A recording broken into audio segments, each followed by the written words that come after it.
All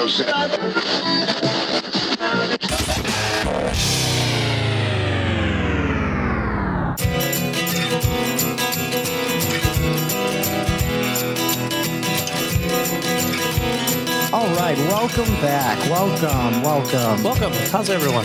Guys, welcome back to another episode of the Guys Telling Stories podcast. I'm Rich Douglas. And I am Bill Easton. And right off the bat, let me just say thank you to the fans, to the listeners, friends, and family. Thank you so much for the support. It is super exciting. We are, Rich is going to chime in with some of our details, but you guys are showing us a lot of love, and we're getting some phone calls and emails and people that want to talk to us, which is interesting. Yeah, the idea was for us to talk to other people, hear interesting, engaging stories. But you, the fans, have told us that you like what you hear. We have premiered, Bill, I know you know this already, but premiered on the iTunes page. That's right. We're on about 4 different charts. We're in the top 10. I'm hoping we can get to number 1. That would be great. So here's what we need from you, the fans.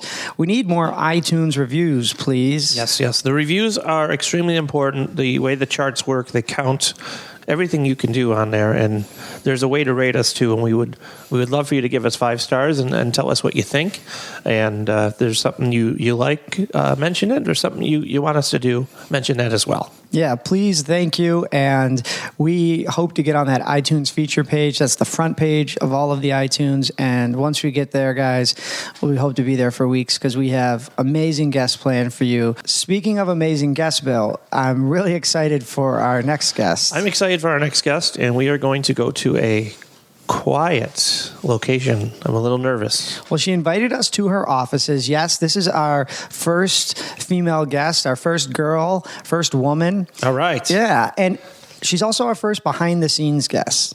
What I mean by that is we said we were going to kind of search out some entertainers, maybe some athletes, some entrepreneurs. And this guest is the owner, creator, along with her father, of a viral website, a digital resource, where if you go to any big city, everyone's heard of Yelp, everyone's heard of TripAdvisor, but she has created, along with her dad, this amazing website here in Buffalo where you can find so many things. You just go to, they've posted 3 or 4 things today already, and one of the things that I liked recently was they had the 11 most anticipated restaurant openings of 2016, and there's a list of 11 or 12 of them actually, and it's cool. It tells you not only what is going on, it tells you what's going to happen. You know, I've visited other cities. You go to New York, and I've tried to, me being a guy that likes to say, hey, let's go check out the hot new place, Bill. I got lost in all of the Yelp reviews, TripAdvisor reviews. If you're coming to Buffalo and you go to Step Out Buffalo's website, you follow them on Facebook, you're going to find the best happy hour. Yep. And you can kind of cater it. It'll give you a list and tell you what's there and what's not. So you can kind of find the one that's perfect for what you're looking for. So imagine you, the listener, you want to create a website. You want to create an online company.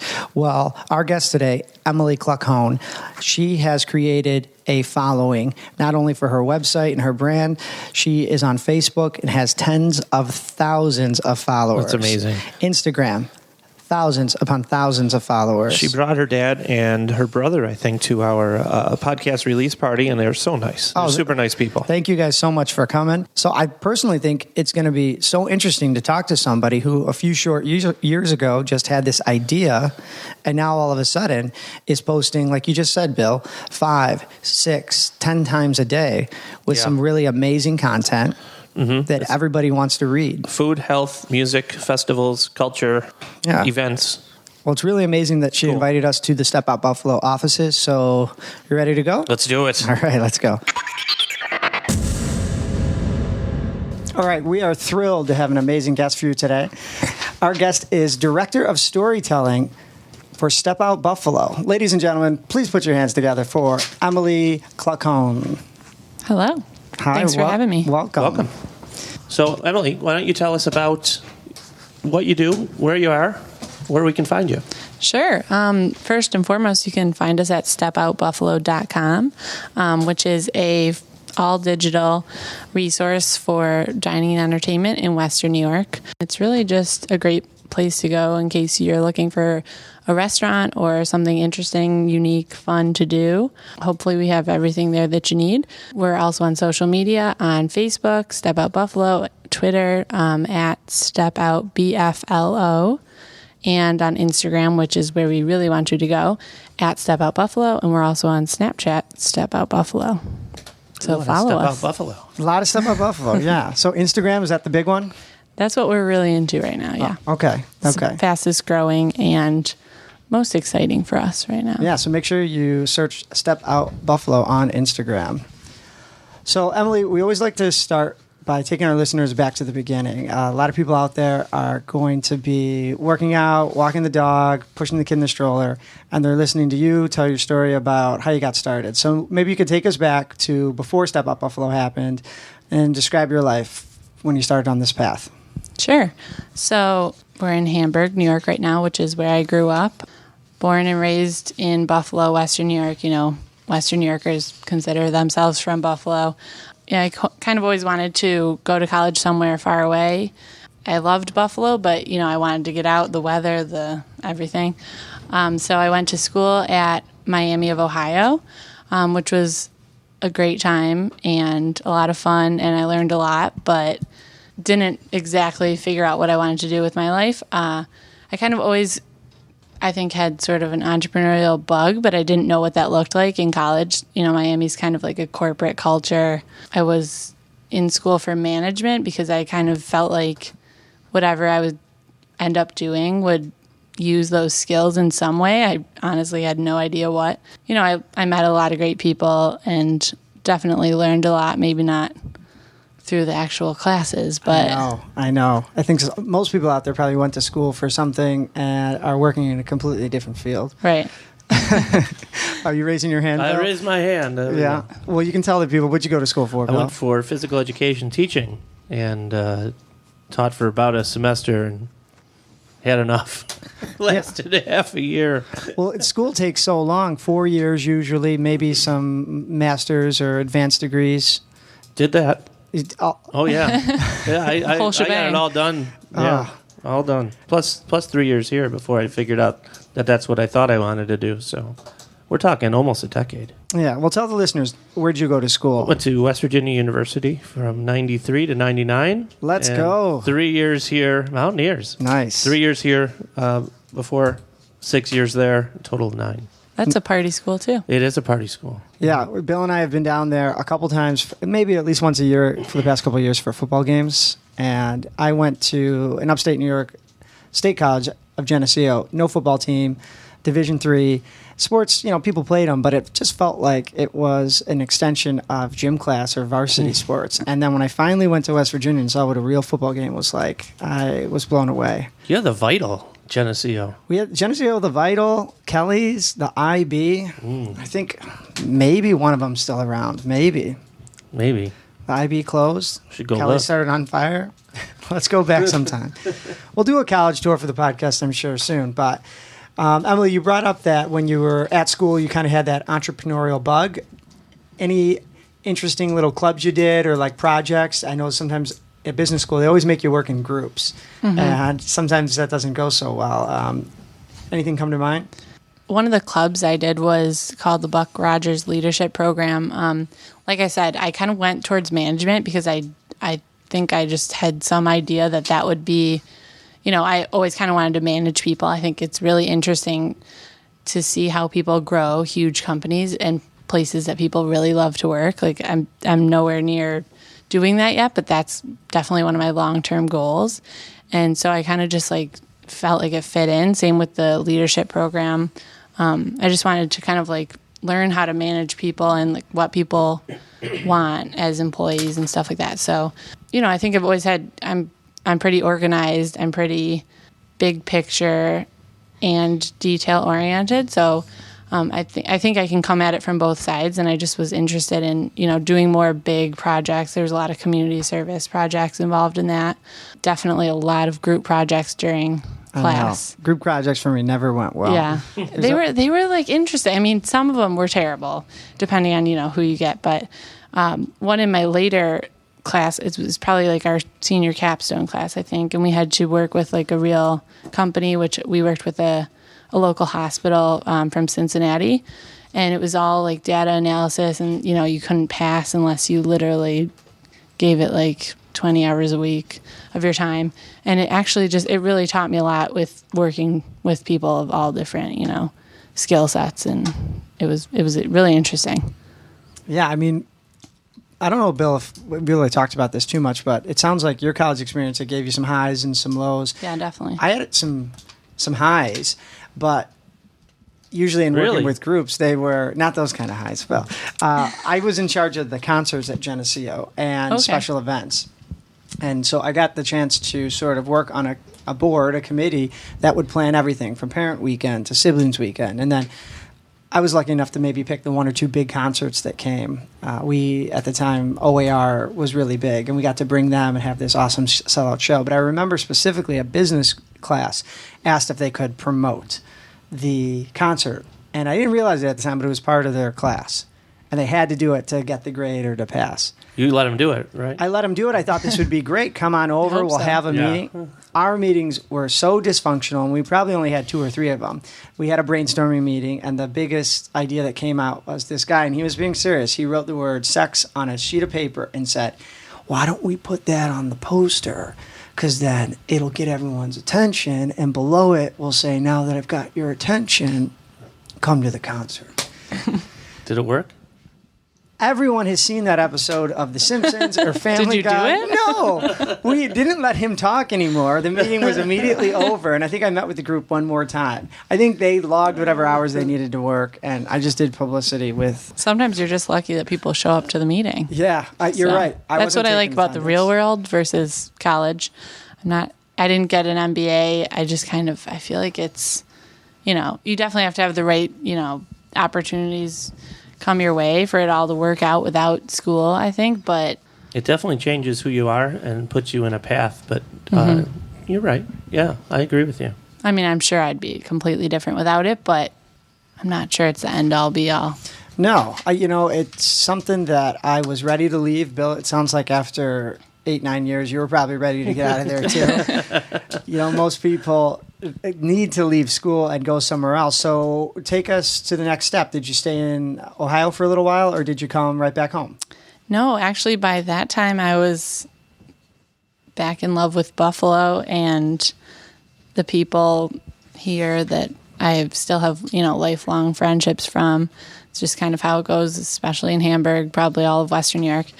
And, you know, I just wanted to be by my family, and I had no problem just living here, you know. And then I started at a local manufacturing company because, again, I had no idea what I wanted to do. I just knew I wanted to, you know, work hard and see sort of some effect of my work. Some results. Yeah, some results, exactly. So when I was at this manufacturing company, trying to figure out, because I was really into some, like, sort of Lean Six Sigma stuff. I don't know if you know what that is in terms of manufacturing. No, I'm not sure. If you want to share it with us, or if it's not interesting, you can skip it. I mean, it's interesting to me. It's all about efficiency and like productivity and stuff in terms of manufacturing. Okay. I was into that, and I just kind of wanted to see like if I liked that industry. But after about 8 months, I had enough, and my parents had also had enough because I was living with them. And my dad was kind of working on this new project. So it was really a short time after that I left school. It was probably about a year exactly that we started working on Step Out Buffalo, because my dad had this idea, and he was just like, you know what, you're really not happy with what you're doing. Let's just try this. Let's try something else, something different, and see where it goes. And a few years later, here we are. How long ago was that? So that was July 2013. So about 2.5 years. So you've been at this not that long. Right. And your dad pursued, basically got you into it. Yep. It was his idea. We just kind of talked back and forth a lot about, you know, why is something like this not here? You know, we're no New York City or, you know, Chicago or LA, but there's still enough going on to be talked about, we think, in the way that we do it.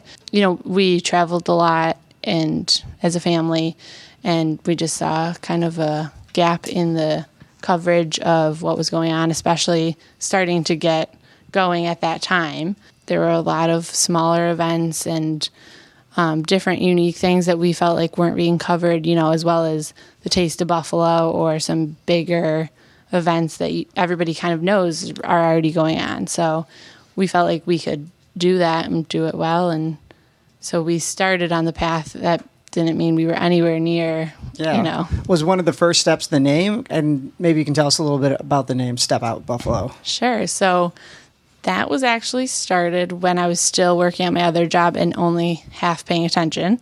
So I remember my dad was kind of trying to come up with the first version of the site and the color. And I vaguely remember him like running it by me just because like I lived there and, I was another opinion besides my mom. And Right. So it was like brown or red and what kind of buffalo do we use? And Step Out Buffalo just kind of, I'm not sure. I honestly have no idea how it came about. Just kind of like something, we need buffalo in the name. We need it to sound like what it is. Like I'm a big believer that it kind of needs to give you some sort of indication of what's going on. So, and it just kind of evolved after he was doing some reviews and just honestly testing it out. Had no idea where it was going to go, if it was going to go. And after months and months and months, it actually started to form into something people would start reading. That's pretty cool. It sounds like Step Out Buffalo to me in those cold winter months, maybe when the weather's a little bit colder, windy, rainy. Get out of your house. There's a lot going on. Maybe you're going to have to put on a coat, those Right. gloves. You're going to have to do your hair. It's going to get messed up, but step out, Buffalo. Exactly. Let's get outside. Exactly. So you guys start a website, you pick a name, and then kind of like this podcast for us, how do you start building that momentum to get a couple people clicking on your page, following you on Facebook, Instagram, Twitter? Sure. So as far as I can remember, it was a lot of friending every person in Hamburg, New York, on Facebook. And, I'm the social media person. So it was really, it was telling my mom to friend every person on her Facebook, telling my dad to finally get on Facebook and friend every person he could. And just, like growing it from there. I didn't by any means want everyone doing it just because I told them to, but, Facebook has that organic way about it that once somebody sees it, it's out of your hands anyways. So it was a huge help. And eventually friends of friends of friends started sharing stuff, and then they weren't my friends, and that was great. And that was exciting. That has to be a pretty cool moment when you realize that maybe something that you're starting, like a website, has more support from strangers than from, your fourth grade English teacher. Yeah, it's huge. It's definitely exciting. We used to get really excited about that. Like, oh my gosh, this person liked our, post, and we have no idea who they are. It was a big deal. Still kind of is, I think so, yeah. Everybody's heard of Step Out Buffalo. You may not have clicked on their website, but you've been forwarded reviews, you've been forwarded events, whether you know it or not. And that is kind of cool. Yeah. For those of you that are visiting Buffalo for one of the first times, head to the website, check things out like where you can find the best happy hour. I know, for example, my wife has so many articles saved on her phone for where the best, 4 to 7 happy hour is, and then there's those other places that go till 8 o'clock. And it's pretty tough to find that information. You could call the bar, you could ask, but you're going to get somebody who's there either cleaning, setting up. They don't know. The owner will be back later. Call back later. Now they're busy. So it's those articles, I think, that caught her attention. There's a guide to breweries on their website. You know how many times I've gone out of town and tried to find breweries in the city? It happens everywhere. Yeah. You just can't find one list, one place to go for, I want to go to a brewery. And you got to Google breweries in this near me. And it doesn't work out well. It doesn't work out well. And, you have that one list. That's so helpful. But one person, 2 people, 3 people, your dad, yourself, you can't write all these. I'm assuming you at some point said, we need some more people. Yeah, definitely. And we definitely needed more ideas too. We're only 2 people, and we were trying to definitely not start from square one. I mean, my parents have been, eating and drinking in the city for years and years, and I have too, but I wasn't really paying attention. So we were kind of like starting from square one, trying to get to every restaurant and bar and event, and it was just a lot of work. And, it could get stale if we just keep writing the same stuff. So we definitely had to hire some writers eventually. I'm not sure exactly when it was, probably about a year in, because we really did take a lot of time just developing the website. We do all that ourselves through WordPress, so that took a lot of time and research and just, kind of growing the site and developing it just to be, legible and something for somebody to go to, So once we got writers, it kind of changed the game, definitely. It sounds like writing was that no turning back, or hiring writers would be that no turning back point for you, where you're not just trying to maybe spread the word, you're paying people to help you get content that you then spread. Definitely. It seems like there's been a lot of no turning back points, kind of like every other week, maybe. Wow. But I just kind of keep getting that feeling, and it's just more and more and more. But definitely that was one of them. And then, when we hired when we got our first advertiser, and that was a huge one, because you're like, okay, now somebody's paying us for this, so you really can't stop. Hiring our first, full-time employees was huge. But yeah, our writers have been a huge help just with the content and the insight and the, knowledge of Buffalo and other stuff that's going on around here. So you've been at it for about 2.5 years. Mm-hmm. Where do you see this going? Where do you see yourself in, let's say, 5 years, double the amount of time?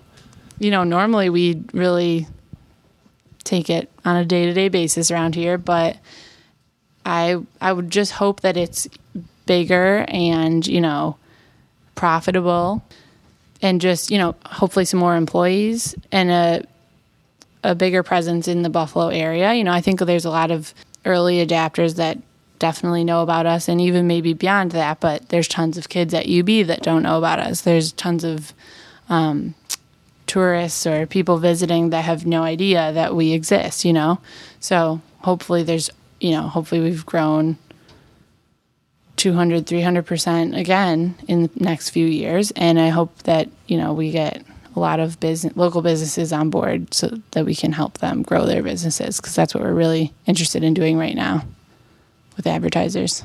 So bigger, better, more profitable. If that's the goal for 5 years from now, is there anything that has happened these past 2.5 that really has been an obstacle that you had to overcome? Maybe it was just a small defeat or a complete failure, whatever comes to mind. People love hearing about that, because then usually there's a lesson learned and you're better for it. What comes to mind for you? Yeah, well, I would say just, again, that's one of the things that kind of happens every month or so.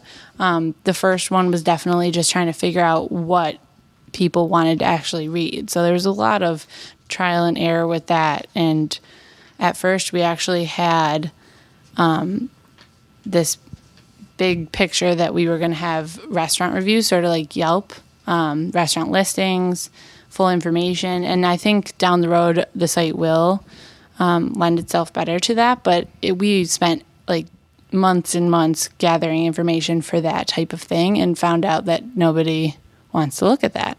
So, wow, okay. Yeah, we kind of totally had to pivot.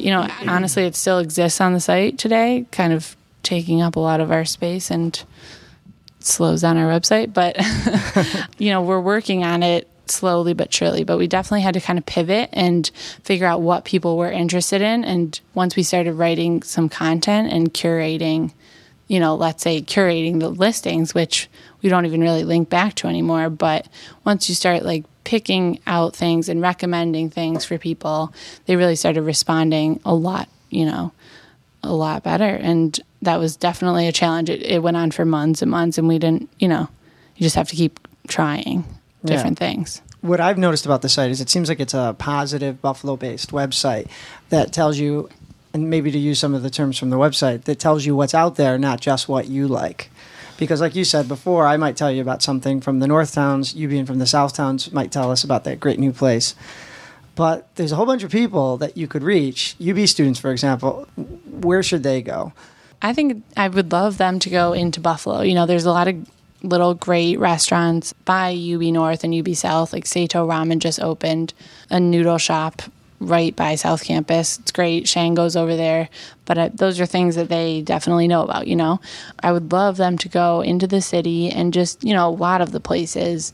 We were talking earlier about ABV or the breweries like Big Ditch, even restaurants like Tapo and Bourbon and Butter that are probably considered a little bit higher scale. They're still like really affordable. It's kind of ridiculous. Like almost no restaurants have opened recently that are kind of ridiculous or super out there. Yeah, like way too much. Right. It's tough when you want to pick a place on a Friday or Saturday to go out to eat, and you got to break the bank to do it. So right. It's good to know about the value. I think Buffalo, everybody, if you're from Buffalo, you want value. Yeah, definitely. Yeah.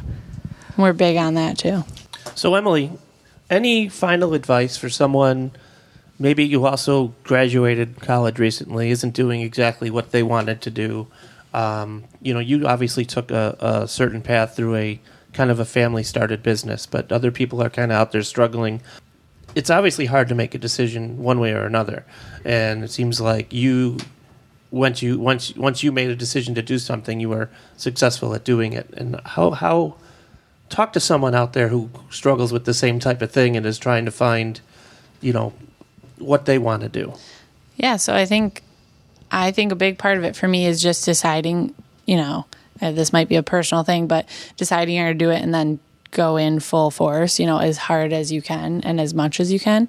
That was big for me. Like I'm kind of that kind of person that can't just do it here and there.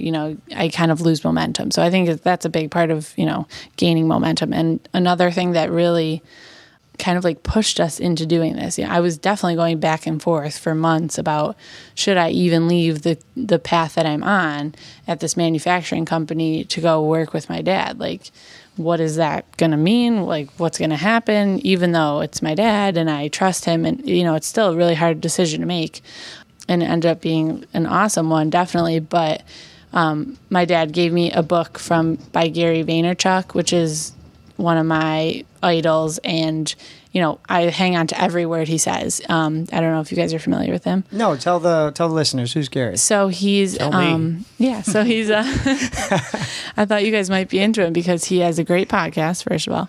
Okay. And he started off as a wine guy from New Jersey. He started this show called Wine Library TV on YouTube, like at the beginning of the internet, and now it kind of went on for years and years, and then he grew his family's liquor business for, I don't know, millions of dollars, and then now he's started a media company in New York with his younger brother. It's like the hottest digital agency, whatever, all into social media. So anyways, he kind of started off with this book called Crush It, and it's just all about following what you actually want to do. Like, why do anything you hate, And that was the book that, my dad read it because he followed Gary on his wine show. Totally different, but, just all about, like, why not do what you want and how the internet can help you do that. So now he has a show called Ask Gary V, and if you're doing anything with business, which I'm sure a lot of your listeners are, it's just genius stuff for marketing and really all aspects of business. So that was one of the tipping points for me. Is he's just super motivational. I don't even know how it happened, but he's good. Yeah, it sounds like you got to go check out the book. What was the question again? Well, the question was, how old are you? What advice would you give to people out there? But it sounds like if they're just starting out, they're on their first step. And it sounds like one of your first steps was to read a book your dad gave you. Right. And decide if you want to actually be, I kind of wanted to figure out what I wanted to do. I was like, so, wanting to figure out, take a first step in just like some way, a direction towards like something that might be remotely what I want. And I was nowhere near it at the time. So I had no idea it would be food, but really I've been obsessed with food my whole life. So it totally makes sense. I think it's like just, a step away probably, and you just don't really realize it, and you just have to do something. Do something you enjoy and yeah, get involved in something. Another great I think resourced locally for that is, and all over the country actually, Startup Grind. We have a local chapter of it here, Startup Grind Buffalo. They meet at DIG, and they have some really great interviews with like local entrepreneurs. And there, you just can meet a lot of great people. There's a lot of networking that goes on there, and they're all the same kind of people looking for, partners and co-founders and people that might be able to help you take a step in the right direction. Sounds good. I think that's about all the time we have. I want to thank you so much for doing the show today. Also, maybe a special thanks to all the listeners out there for following us with the podcast, subscribing, liking us on Facebook. Emily, before we go, why don't you give us the website and those social medias one more time? Okay, so it's stepoutbuffalo.com. We're on Facebook, Step Out Buffalo, on Twitter at StepOutBFLO, Instagram and Snapchat at Step Out Buffalo. Follow us. I've been playing on the website here the whole time we've been talking, and it's got everything out there. It has theater, it has culturals, it has music, it has nightlife, it has food. Lots events. of food. Yeah, lots of food. I'm getting a little hungry. And contests. You can win things. They have some nice contests, too. So make sure you check out the website, stepoutbuffalo.com. Yep. And once again, thank you to our guests and thank you to the listeners. Remember to subscribe to the podcast and check us out online at guystellingstories.com. I'm Rich Douglas. I'm Bill Easton. All right. We'll see you next time.